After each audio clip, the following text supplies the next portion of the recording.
Midtown, east of New York City, 17,000 homes in one place. What bank would be crazy enough to lend a developer the money to build 17,000 homes or 15,000 homes in one place for which he had no buyers? We weren't a suburban country at that time. People thought the whole idea was lunacy. Who's going to want to live in a single-family home when they can live in the city instead? Any of these developers, the only way they could get the capital to build these giant subdivisions was by going to the Federal Housing Administration, submitting their plans for the development for approval of the construction materials they were going to use, the architectural design, the layout of the streets in the subdivision, and an explicit commitment not to sell a home to an African American, required by the Federal Housing Administration. The Federal Housing Administration even required, as a condition of these guarantees, developers like Levitt to place a clause in the deed of every home prohibiting resale to African Americans or rental to African Americans.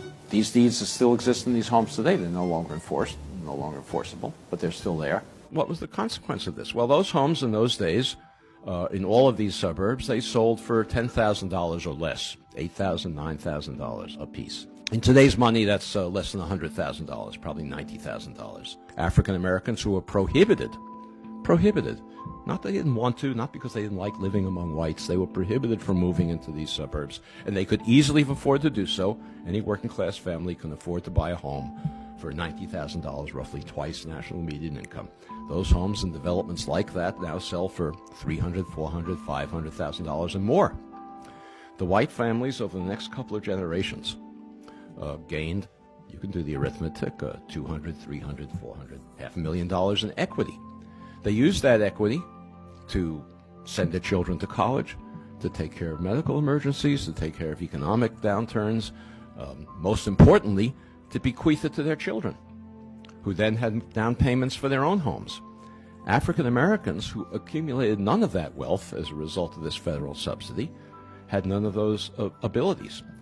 Today, nationwide, African American incomes are on average about 60% of white incomes. African American wealth today is 10% of white wealth. That enormous disparity between a 60% income ratio and a 10% wealth ratio is entirely attributable to unconstitutional federal housing policy practiced in the mid-20th century that has never been remedied. It's a constitutional violation, and of course it determines the ongoing racial inequalities we have today.